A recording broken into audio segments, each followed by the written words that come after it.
আল্লাহর পয়গম্বরের স্ত্রী খাদিজাতুল কুবরা ডাকদা বলে, নবী গো, না আমি খাবো না, আমার পেটে ক্ষুধা নাই, আপনি খায় নেন। আল্লাহর নবী ডাকদা কয়, খাদিজা তুমি তো জানো কোনোদিন আমি নবী একা খাবার খাই নাই। সুবহানাল্লাহ বলেন। আমি নবী একা কোনোদিন খাবার খাই নাই, তুমি আমার সঙ্গে খেয়েছো। আজকে একটা খেজুর তোমার জন্য রাখছি, অবশিষ্ট দুধ তোমার জন্য রাখছি, তুমি আমার সাথে খেয়ে নাও। আম্মা জান খাদিজাতুল কুবরা খাইতে অনিচ্ছুক, খাইতে চায় না। নবী আমার ডাকদা কয়, খাদিজা একটু সামনে আসো। নবীজির স্ত্রী খাদিজা যেই মাত্র নবীজির কাছে আইসা একদম শিহরে বইসা যায়। আমার আপনার দরদের নবী নিজের হাতে খেজুরটা তুলিয়া আম্মা জান খাদিজাতুল কুবরার মুখে তুলিয়া দেয়। স্বামী স্ত্রীর কি মহব্বত, ঠিক কিনা? আমাদের ভিতরে কি এই মহব্বত আছে? আছে।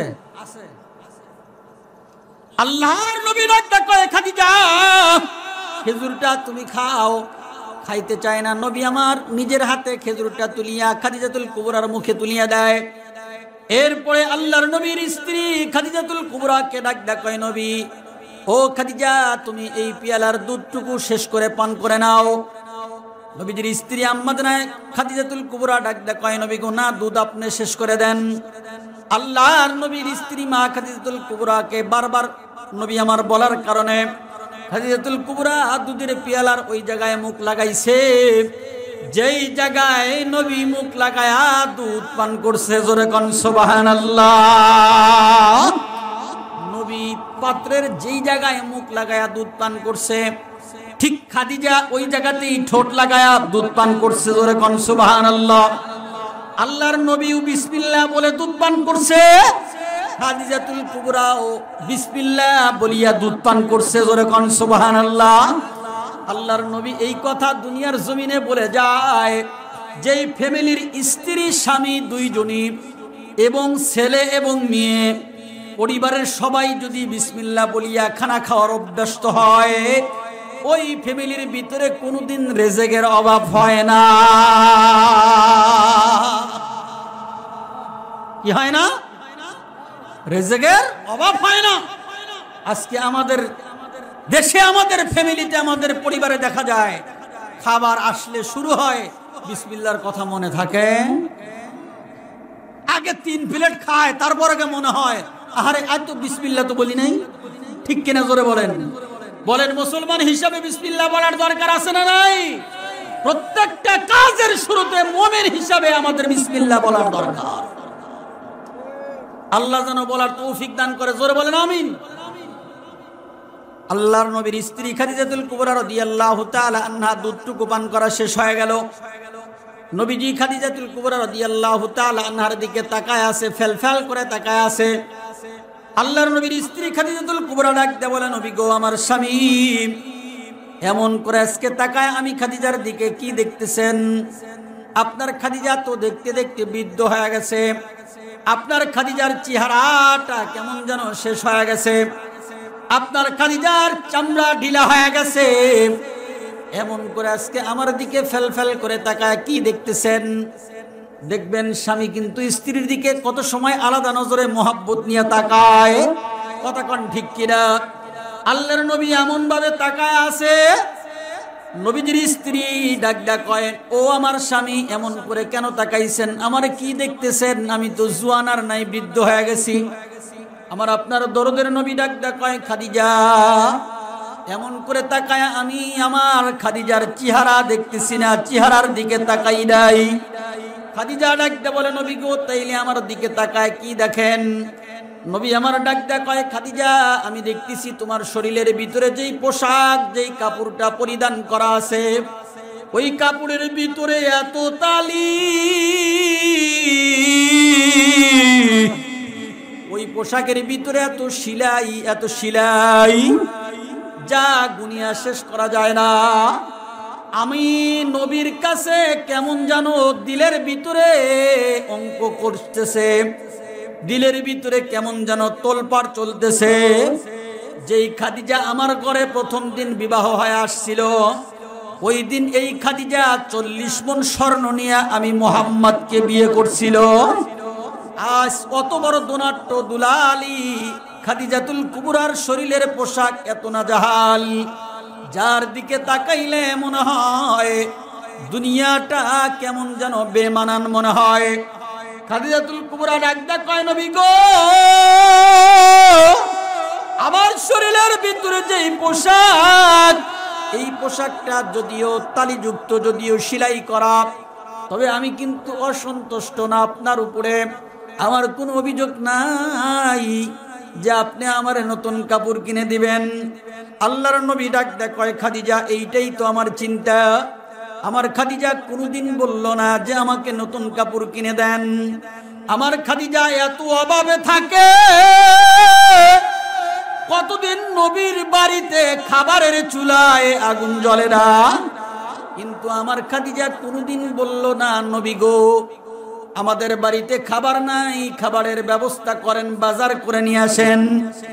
যেদিন নাই শুকরিয়া, যেদিন আছে ওই দিনও শুকরিয়া। আমার খাদিজা থাকলেও শুকরিয়া, আমার খাদিজা না থাকলেও শুকরিয়া। ওই খাদিজার জন্য আমি আল্লাহর কাছে দোয়া করি, আল্লাহ যেন আমার খাদিজাকে জান্নাত দিয়ে দেয়। এ মুসলমান স্বামী হইয়া খাদিজার জন্য নবী দোয়া করলেন, আল্লাহ ওই খাদিজার উপরে এত বেশি খুশি হইলেন যা দুনিয়ার আর কোন মহিলার উপরে খুশি হয় না। কেমন খুশি! দুনিয়ার জমিনে লক্ষ লক্ষ কোটি কোটি মহিলা আছে, কিন্তু একজন মহিলাকেই মাত্র আল্লাহ সালাম দিয়েছে, তার নাম খাদিজা। জোরে কোন সুবহানাল্লাহ। পৃথিবীর ভিতরে একজন মহিলাকেই আল্লাহ সালাম দিয়েছেন, তার নাম খাদিজা। বলে খাদিজাতুল কুবরাকে আল্লাহর নবী এই ঘোষণাটা দেওয়ার পরে খাদিজা বড় খুশি হয়ে যায়, খাদিজা বড় খুশি হয়ে যায়। ও মুসলমান, আল্লাহর নবী খুশি হয়েছে খাদিজার উপরে। যদি কোনো স্বামী স্ত্রীর উপরে খুশি হয়, ওই স্ত্রী যদি মারা যায়, তাইলে ওই স্ত্রী আল্লাহর জান্নাতে চলে যায়। জোরে কোন সুবহানাল্লাহ। যদি কোনো স্বামী মারা যায়, স্ত্রী যদি ওই স্বামীর উপরে খুশি হইয়া থাকে, আল্লাহ ওই স্বামীর কবরটাও জান্নাতের বাগান বানায় দেয়। জোরে কোন আমিন। এটা হাদিস রে বাজান, এটা হাদিস। স্বামী স্ত্রীর ভিতরে মোহাব্বত থাকা চাই। যদি স্বামী মারা যায়, স্ত্রী যদি খুশি হয়, স্বামী জান্নাত পাওয়া যায়। স্ত্রী যদি মারা যায়, স্বামী যদি খুশি হয়, তো স্ত্রী জান্নাত পাওয়া যায়। জোরে কোন সুবহানাল্লাহ। এ মুসলমান, এত সন্তুষ্ট করার পরেও খাদিজাতুল কুবরা নবীকে ডাক দেখায়, নবী গো, আমার কবরের ভয় হয়, কবরের ভয় হয়, কবরকে আমার ভয় হয়। কারণ হাসরের ময়দানে অনেক লোক দেখা যাবে, অনেক মানুষ পাওয়া যাবে, কিন্তু কবরের ভিতরে কাউকে পাওয়া যাবে না, কাউকে পাওয়া যাবে না। নবী গো, এই জন্য আমি আল্লাহর কাছে আপনার কাছে আল্লাহর কাছে দোয়া করাইতে চাই, আমি খাদিজা যেন কবরে আযাব না হয়, আমি খাদিজার যেন কবরে কষ্ট না হয়। আমার জন্য আপনি দোয়া কইরেন, আমি খাদিজার যেন মরণের পরে কবরে কষ্ট না হয়। জোরে কোন সুবহানাল্লাহ। আল্লাহর নবী খাদিজার জন্য সব সময় দোয়া করতেন। আমরা স্বামী হিসাবে কোন সময় স্ত্রীর জন্য কি দোয়া করছি? কবে মারা গেছে দ্বিতীয় স্ত্রী নিয়ে এসে ঘর সংসার করতেছি, ওই আগের স্ত্রীর কথা আর মনেই হয় না। কথা কোন ঠিক কিনা? মনেই হয় না। অথবা বিবাহ আর করে নাই, স্বামী স্ত্রী যে মারা গেছে, স্বামী হিসাবে কোনোদিন তার জন্য দোয়া করি নাই, কোনোদিন তার নামে সাজদা করি নাই, কোনোদিন তার নামে 2 রাকাত আলাদা নামাজ পড়ি নাই। কথা কোন ঠিক কিনা? এত মহব্বত, এত স্ত্রীর প্রতি আমার আপনার ভালোবাসা চেঞ্জ হওয়ার দরকার।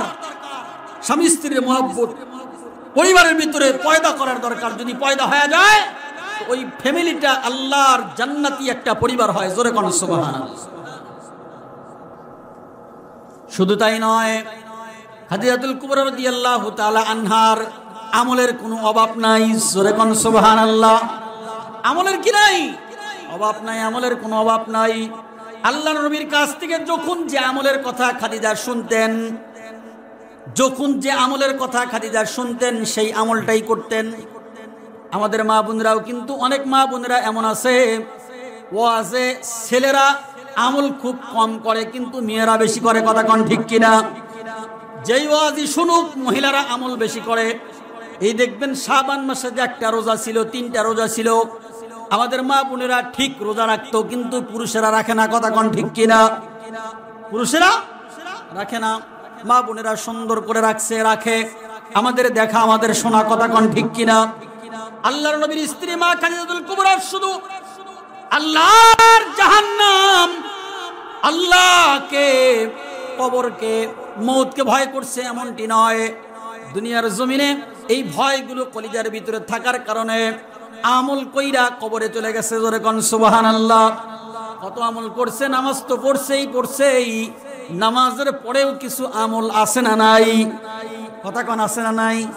যারা মসজিদে নামাজ পড়ে তারা জানে ফজরের নামাজের পরে পড়তে হয় আল্লাহুম্মা আজিরনি মিনান নার, আল্লাহুম্মা আজিরনি মিনান নার। যদি ফজরের ফরজ পরে যদি 7 বার পড়া যায়, মাগরিবের ফরজের পরে যদি 7 বার পড়া যায়, বলে আল্লাহ পাক জাহান্নাম থেকে বান্দাকে বাঁচায় দেয়। জোরে কোন সুবহানাল্লাহ। আল্লাহর নবীর কাছ থেকে আম্মা জান খাদিজাতুল কুবরা রাদিয়াল্লাহু তাআলা আনহা একদিন শুনছেন যে যদি কোনো মানুষ ফরজ নামাজের পরে আয়াতুল কুরসি পড়ে, কি পড়ে? আয়াতুল কুরসি একবার পড়ে প্রত্যেক ফরজ নামাজের পরে, তো ওই বান্দা অথবা ওই বান্দির জন্য জান্নাতে যাওয়া শুধু মরদটা বাধা। কারণ মৌত বাধা বলতে মৌতটা হইলেই জান্নাতে চলে যাবে। জোরে কোন সুবহানাল্লাহ। কয় ওয়াক্ত নামাজের পরে? জোরে আওয়াজ দিয়ে বলেন। 5 ওয়াক্ত নামাজের পরে, ফরজ নামাজের পরে যদি কি পড়ে? আয়াতুল কুরসি পড়ে, তো আল্লাহ পাক ওই বান্দা অথবা ওই বান্দির মরণের পরেই জান্নাত দিয়ে দেয়। সুবহানাল্লাহ, জোরে বলেন। একজন সাহাবী থেকে বর্ণিত হযরত উবাই বিন কাব রাদিয়াল্লাহু তাআলা আনহুকে আল্লাহর নবী ডাক দিয়ে বলতেছেন, উবাই বিন কাবকে ডাক দিয়ে বলতেছেন, কাব তুমি কি বলতে পারো কোরআন শরীফের ভিতরে কোন আয়াতটা আল্লাহর কাছে বড় শ্রেষ্ঠ? এটা একটা পরীক্ষা। কি এ কাব, কোরআনের ভিতরে কোন আয়াতটা আল্লাহর কাছে বড় শ্রেষ্ঠ তুমি বলো। উবাই বিন কাব বলতেছে, নবী গো আমি তো জানি না। তার মানে উবাই সাহস করে বলতেছে না, হুজুর আপনিই ভালো জানেন। আবার নবী জিজ্ঞেস করছে, উবাই তুমি বলো কোরআনের কোন আয়াতটা আল্লাহর কাছে বড় শ্রেষ্ঠ? 3 বার বলার পরে উবাই বিন কাব নবীকে ডাক দিয়ে বলতেছেন, নবী গো আমার কাছে মনে হয় কোরআন শরীফের সর্বশ্রেষ্ঠ আয়াতের নাম হচ্ছে আয়াতুল কুরসি। জোরে বলেন সুবহানাল্লাহ। আয়াতের অভাব নাই কোরআন শরীফে, কিন্তু আয়াত শ্রেষ্ঠ কোনটা? আয়াতুল কুরসি। শুধু তাই নয়, আবু হুরায়রা রাদিয়াল্লাহু তাআলা আনহু থেকে বর্ণিত হাদিস, আবু হুরায়রা রাদিয়াল্লাহু তাআলা আনহু থেকে বর্ণিত হাদিস, আল্লাহর নবী সাল্লাল্লাহু আলাইহি ওয়াসাল্লাম বলেন, ও সাহাবীরা, যদি কোনো মুসলমান ঘুমের ঘরে যাওয়ার সময় আয়াতুল কুরসি পইরা ঘুমায়, ঘুমের ঘরে যাওয়ার সময়, কোন ঘরে?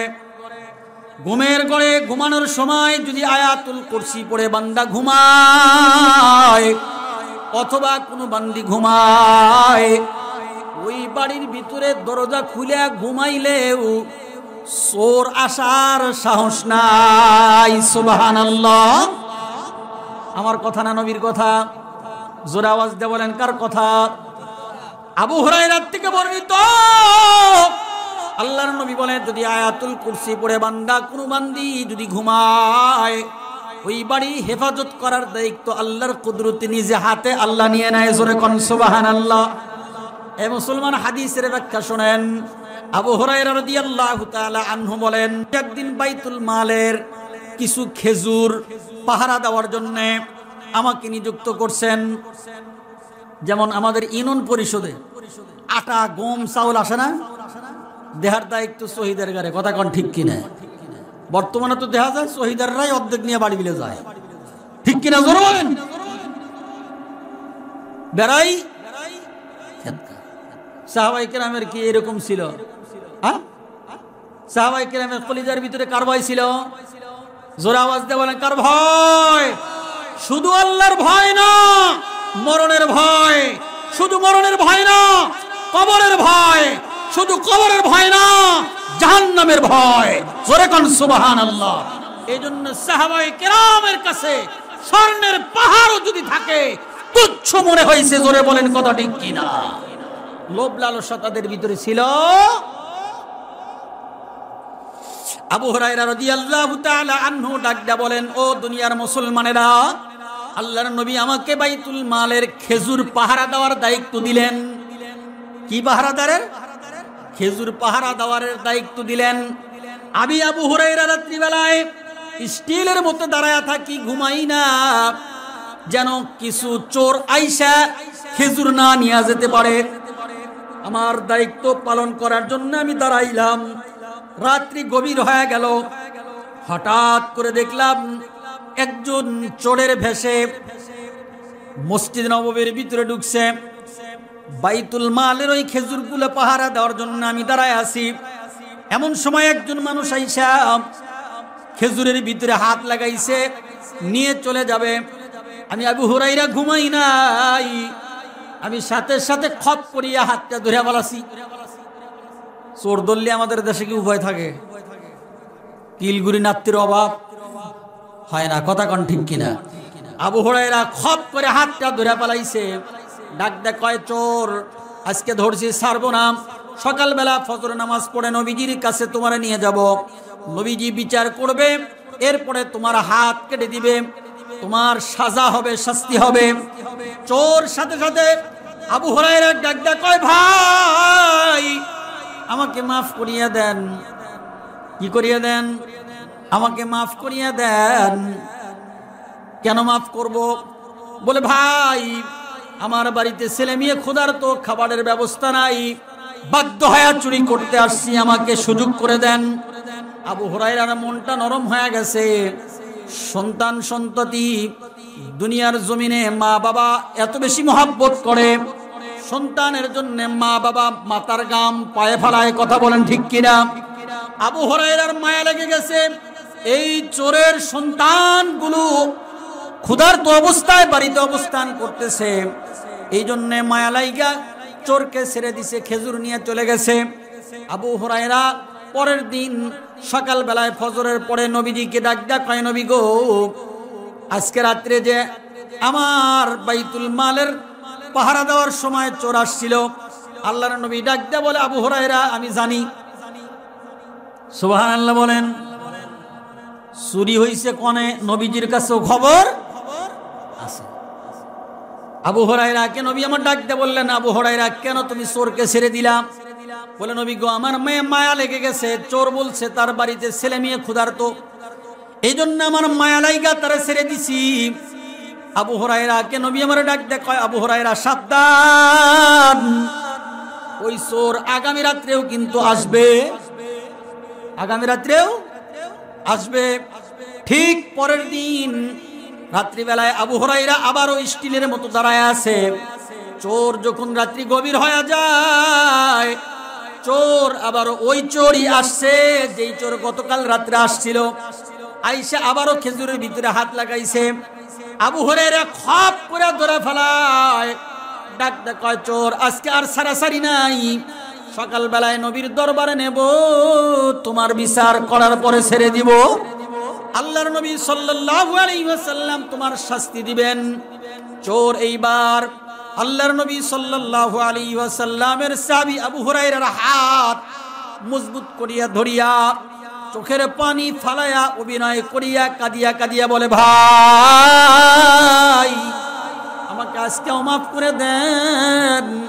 আজকেও আমার সন্তানগুলো না খায়া আছে, আমি যদি এই খাবার না নিয়ে যাই আমার সন্তানগুলো না খায়া থাকবে, রাত্রি না খায়া কাটায়া দিবে। আবু হুরায়রার কাছে আজকে হাত ধরছে, এরপরে কান্না করা শুরু করে দিছে। আবু হুরায়রার মায়া লেগে গেছে, আজকেও চোরকে ছেড়ে দিছে। সকাল বেলায় ফজরের পরে নবীর কাছে গিয়া বলে, নবী গো, চোর আসছিল আপনার কথা মতো, আজকেও আমি ছেড়ে দিছি। কেন আবু হুরায়রা ছেড়ে দিলা? আবু হুরায়রা বলে, নবী গো, আজকে অভিনয় আরো বেশি হইছে। আমারে কান্দা কান্দা বলছে 2-3টা সন্তান নাকি তার না খায়া ক্ষুধার্ত অবস্থায় রাত্রিবেলায় শুয়ে পড়ছে। তার কষ্ট আমার সহ্য হয় নাই, আমি ছেড়ে দিছি। আল্লাহর নবী ডাকতে কয়, আবু হুরায়রা সাবধান, আগামী রাত্রেও কিন্তু ওই চোর আসবে। আগামী রাত্রেও ওই চোর আসবে। আল্লাহর নবী সাল্লাল্লাহু আলাইহি ওয়াসাল্লামের কথা শুইনা আবু হুরায়রা চলে যায়। পরের দিন রাত্রিবেলায় যখন আবু হুরায়রা নিজের কাজে নিয়োজিত হইয়া দাঁড়ায়া দাঁড়ায়া আল্লাহর নবী সাল্লাল্লাহু আলাইহি ওয়াসাল্লামের বাইতুল মালের খেজুরগুলো পাহারা দেয়, রাত্রি গভীর হয়ে গেছে, এমন সময় ওই চোর চলে আসছে, খেজুরের ভিতরে হাত লাগাইছে। আবু হুরায়রা আবার খপ করে ধরছে, তৃতীয় রাত্রিতে খপ করে ধরছে। এবার ডাকডা কয়, কোনো অভিনয়ের দরকার নাই, যতই কান্দো আজকে আর মাফ করা হবে না, সকালবেলায় নবীজির দরবারে তোমার নিয়ে যাওয়া হবে। আল্লাহর বান্দা ওই চোরও চিন্তা করছে, 2 দিন মাপ পাইছি, আজকে মনে হয় আর মাপ পাওয়া যাবে না। কি করা যায়, কি করা যায়? ও মুসলমান ভাই, আবু হুরায়রা বলে, দীর্ঘক্ষণ অভিনয় করলো, আমার কাছে কাকুতি মিনতি করলো, কিন্তু আমি তারে ছেড়ে দিই না। এমন সময় আবু হুরায়রা ডাক দিয়া কয়, চোর তোমাকে ছাড়া হবে না, সকালবেলা নবীজির দরবারে নেওয়া হবে। চোর এবার ডাক দিয়া কয়, ভাই আপনি যদি আজকে আমাকে ছেড়ে দেন, একটা আমল আপনাকে শিখাইয়া দিব। জোরে কোন সুবহানাল্লাহ। আজকে যদি আমাকে ছেড়ে দেন, একটা আমল আপনাকে শিখাইয়া দিব। চোর ডাক দিয়া কয়, আবু হুরায়রা ডাক দিয়া কয়, ভাই কি আমল শিখাইবা বলো? আবু হুরায়রাকে ওই চোর ডাক দিয়া কয়, ভাই একটা আমল আপনারা শিখাইয়া দিব, জীবনেও কোনোদিন আপনার বাড়িতে, আপনার এই বাইতুল মালে যেখানেই থাকেন, আমলটা যদি করেন, চোর দুনিয়াতে আর আসার সাহস পাবে না। আবু হুরায়রা দিলের ভিতরে মায়া লেগে গেছে, এত বড় আমল, আমরা তো যত বড় আমলই হোক, হুজুর যতই বলুক ওয়াজ টেস্ট লাগে, কিন্তু আমল করতে ভালো লাগে না। সাহাবায়ে কেরাম যেদিন থেকে যে আমলের কথা শুনতেন, ওই দিন থেকেই পালন করতেন। কথা কোন ঠিক কিনা? এই জন্য সাহাবায়ে কেরাম আমলের প্রতি এতই দুর্বল। একজন চোর বলতেছে, আবু হুরায়রা আমি আপনাকে একটা আমল শিখাইয়া দিব, যদি আপনি আমাকে ছেড়ে দেন, যদি আপনি আমাকে ছেড়ে দেন। আবু হুরায়রা ডাক দিয়া কয়, ভাই কি আমল শিখাইয়া দিবেন? বলে, একটা দোয়া শিখাইয়া দিব, যেই দোয়া পড়ে যদি আপনি ঘুমান, কোনদিন আপনার বাড়িতে আর চোর আসবে না। জোরে কোন সুবহানাল্লাহ। আবু হুরায়রা ডাক দিয়া কয়, ভাই কি ওই দামি দোয়াটা আপনি আমারে শিখাইয়া দেন? বলে, আল্লাহর কোরআনের ভিতরে একটা আয়াত আছে, যে আয়াতের নাম আয়াতুল কুরসি। ওই আয়াতটা পড়া যদি রাত্রিবেলা আপনি ঘুমাইতে পারেন, আপনি ঘুমাইবেন, কিন্তু আপনার মাল পাহারা দিবে আল্লাহ। কে পাহারা দিবে? আল্লাহ পাহারা দিবে। আবু হুরায়রা ডাক দিয়া কয়, ওই আয়াতের নাম কি? বলে, আয়াতুল কুরসি। আয়াতুল কুরসি। সকালবেলায় চোরকে ছেড়ে দিছে, রাত্রিবেলায়। সকালবেলায় নবীজির দরবারে ফজরের পড়ে গেছে, ডাক দিয়া কয়, নবী গো, চোর আজকে রাত্রিতে আসছিল, কি হয়েছে? বলে, নবী গো, আজকে চোর অভিনয় করে আমাকে এই কথাগুলো বলে গেছে, একটা আমল শিখায় গেছে, যে আমলটা করলে জীবনেও কোনোদিন চোর আসবে না। বলে, কি আমল? বলে, আয়াতুল কুরসি পড়ে ঘুমানো। আল্লাহর নবী ডাক দিয়া কয়, আবু হুরায়রা যদিও চোর, কিন্তু তার কথাটা সত্য। যদিও চোর, যত কথা বলছে আগে সব মিথ্যা, তবে আজকে রাত্রিতে যেই কথা, যে আমল তোমাকে শিখে গেছে, ওই আমলটা সত্য, ওই আমলটা সত্য। বলে, কেমন সত্য? বলে, ও আবু হুরায়রা তুমি শুনে নাও, যদি কোনো মুসলমান বান্দা ঘুমানোর পূর্বে যদি আয়াতুল কুরসি পড়ে ঘুমাইতে যায়, তো আল্লাহ পাক ওই বাড়ির হেফাজত করনেওয়ালা নিজের দায়িত্বে নিয়ে নেয়। জোরে কোন সুবহানাল্লাহ। এর নাম আয়াতুল কুরসি। আল্লাহর নবী আয়েশা সিদ্দিকাকে ডাক দেয়া কয়, আয়েশা, আমার খাদিজা এই আমলগুলো করত। আমার খাদিজার ভিতরে আল্লাহর ভয় ছিল, আমার খাদিজার ভিতরে মরণের ভয় ছিল, আমার খাদিজার ভিতরে কবরের ভয় ছিল, আমার খাদিজার ভিতরে জাহান্নামের ভয় ছিল। চারটা ভয় থাকার পরেও আমার খাদিজা আমল বাদ দেয় নাই, আমল বাদ দেয় নাই। আল্লাহর নবী সাল্লাল্লাহু আলাইহি ওয়াসাল্লাম আয়েশা সিদ্দিকাকে ডাক দেয়, কয়, আয়েশা, আমার খাদিজা শুধু আমার কাছে প্রিয় ছিল, দামি ছিল এমন না, আমার খাদিজা আল্লাহর কাছেও প্রিয় ছিল। জোরে কোন সুবহানাল্লাহ। আমার খাদিজা আমি স্বামী মুহাম্মদকে যেমন খুশি করছে, আমার খাদিজা ঠিক তার থেকে বেশি খুশি আল্লাহকে। জোরে কোন সুবহানাল্লাহ। স্বামীকে যেই পরিমাণ খুশি করছে খাদিজা, ঠিক ওর থেকে বেশি খুশি করছে আল্লাহকে। কাকে খুশি করছে? আর দুনিয়ার জমিনে নেতা খাতা যা কিছু থাকুক, যা কিছু থাকুক, সবাই যদি বেজার হয়, আল্লাহ আল্লাহর নবী যদি খুশি হয়, আর দুনিয়াতে আর চিন্তা আছে? জোরে বলেন, চিন্তা আছে? কোনো চিন্তা নাই। লা খাউফুন আলাইহিম ওয়ালা হুম ইয়াহজানুন। এই বান্দার মরণের পরে কোনো চিন্তা নাই, কোনো ভয় নাই। আল্লাহ পাক এই বান্দার জন্য কবর জান্নাতের বাগান বানায় দেয়। জোরে কোন সুবহানাল্লাহ। এই জন্য খাদিজাতুল কুবরা রাদিয়াল্লাহু তাআলা আনহা যতই ভয় করুক, এরপরেও আমল বাদ। আমরা তো শুধু নামাজ বাদ দিয়া ইবাদত নিয়ে বন্দেগী করে আছি, কথা কোন ঠিক কিনা? নামাজ বাদে কোনো ইবাদতের মূল্য আল্লাহর কাছে নাই। নামাজ আগে, এরপরে গা মাসনুন দোয়া দরুদ যা কিছু তেলাওয়াত করি, কোরআন পড়লেও সব, কি বলেন, কালেমা পড়লেও সব, কিন্তু নামাজটা তো আগে পড়ার দরকার। দরকার আছে না নাই? নামাজ বাদ দিয়ে যদি হু হু খালি জিকির করি, ওই জিকিরের সব আছে? কথা কয় না? আছে? ওই সব নাই। এই জন্য নামাজ পড়ার দরকার আছে না নাই? জোরে বলেন, আছে না নাই? আছে। খাদিজাতুল কুবরা রাদিয়াল্লাহু তাআলা আনহা ইন্তেকালের পরে, ইন্তেকালের পূর্বে আল্লাহর নবীকে ডাক দেয়, কয়, নবী গো, আপনি জানেন আমার বিষয়, আপনি খুব ভালো জানেন আমি কবরকে খুব বেশি ভয় পাই। নবী গো, আপনি আমাকে কাপড় দেন নাই, খাবার দেন নাই, কিচ্ছু দেন নাই, কোনোদিন অভিযোগ করি নাই। যা দিয়েছেন এর উপরে আমি সন্তুষ্ট। তবে নবী গো, আজকে বাড়তি আখিরাতের জন্য কিছু চাই, আপনি কি দিবেন? দুনিয়ার জন্য আমার কিচ্ছু চাই না, দুনিয়ার কোনো লোভ লালসা আমি খাদিজার ভিতরে নাই, দুনিয়ার কোনো নাজ নিয়ামতের দরকার আমার নাই। ওগো নবীজি, আমার আখিরাতের কিছু সঞ্চয় আমি চাই, আপনি যদি দেন তাইলে আমি খুশি হব। আল্লাহর নবী বলে, খাদিজা কি চাও তুমি বলো, আমি তোমার জন্য দিতে প্রস্তুত। নবী আমার ডাক দেয়া কয়, খাদিজা তুমি চাও। খাদিজা ডাক দেয়া কয়, ও আল্লাহর নবী, ওগো আমার প্রাণের স্বামী, আমার ইন্তেকালের পরে আমাকে তো অবশ্যই কবরে নামাইবে। নবী গো, আমার কবরে নামানোর পূর্বে আমার শরীরের ভিতরে কাপড়ের কাপড় অবশ্যই পড়াইবে। আল্লাহর নবী, আমার স্বামী, কোনদিন আপনার কাছ থেকে কিচ্ছু আমি চাই নাই, আজকে চাবো, আপনি আমাকে দিবেন কিনা বলেন। নবী ডাক দেয় কয়, খাদিজা তোমাকে আমি দেব।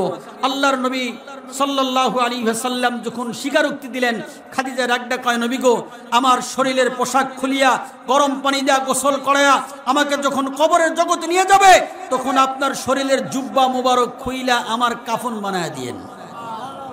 জোরে বলেন সুবহানাল্লাহ। কাফনের কাপড় বানায় দিন। 2 নম্বরে বললেন, ওগো নবীজি, আমাকে যখন কবরের ভিতরে নামাইবে, আমাদের নিয়ম অনুসারে দেখবেন 3 জন মানুষ কবরের ভিতরে নামে, কথা বলেন ঠিক কিনা? আল্লাহর নবী খাদিজাতুল কুবরা ডাক দেয়, কয়, নবী গো, আমার খাদিজার কবরে, আমি খাদিজার কবরে 3 জন নামার দরকার নাই, আপনি নবী একা আমি খাদিজার কবরের ভিতরে নামবেন। কে নামবেন? আপনি নিজে আমার কবরের ভিতরে নামবেন। 3 নম্বর, নবীজির কাছে খাদিজা চাইতেছে, ওগো আমার স্বামী, ওগো আমার প্রাণের হাবিব, আমাকে যখন কবরস্থ করার পরে সবাই আমাকে রাইখা, একা একা রাইখা সবাই বাড়ির দিকে চলে যাবে, নবী গো, আপনি যেন যান না, আমার কবরের পাশে আপনি দাঁড়ায় থাকবেন। খাদিজাকে নবী আমার ডাকদা বললেন, খাদিজা কেন দাঁড়ায় থাকবো? আল্লাহর নবীর স্ত্রী খাদিজা ডাকদা কয়, ওগো আমার স্বামী, আমি জানি আপনি বলছেন 40 কদম মাটি দেওয়ার পরে যখন মানুষ চলে যায় মুনকার নাকির ফেরেশতা ওই কবরের ভিতরে যায়, সলজব নিতে যায়। মান রব্বুকা ওমান দীনুকা ওমান হাদার রাজুল। ওগো নবীজি, আমি যদি তিনটা প্রশ্ন ওই ফেরেশতাকে দেখার পরে ভুলিয়া যাই, আমার কবরে আযাব হবে, আমি সহ্য করতে পারবো না। স্বামী গো, স্বামী হিসাবে আপনার কাছে অনেক কিছু আমি পাই, কোনোদিন কিচ্ছু চাই নাই। আমার কবরের জগতের জন্য আমি শুধু আপনার কাছে চাই, আমাকে সবাই এতিম বানায়া কবর ছাড়িয়া চলে আসবে, আমার কবরের পাশে আপনি একটু দাঁড়ায় থাকবেন।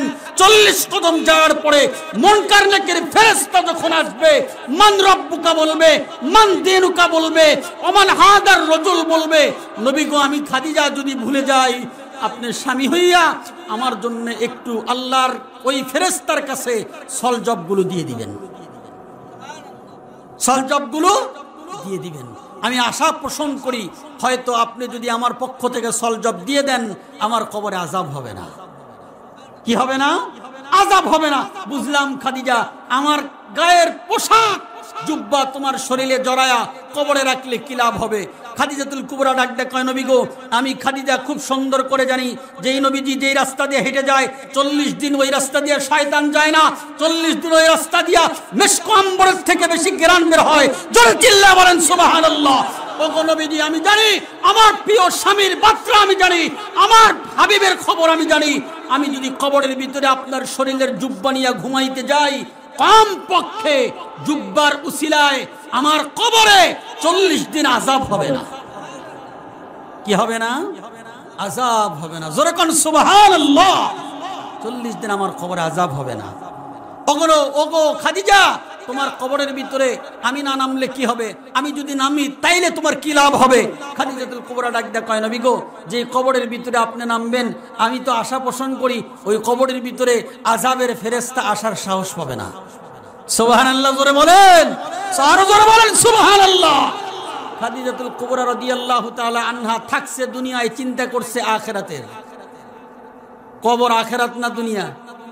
এ জোরে আওয়াজ দিয়ে বলেন, কবর আখিরাত না দুনিয়া? ওই কবরে আমাদের যাওয়া লাগবে কি লাগবে না? কথা কন, লাগবে কি লাগবে না?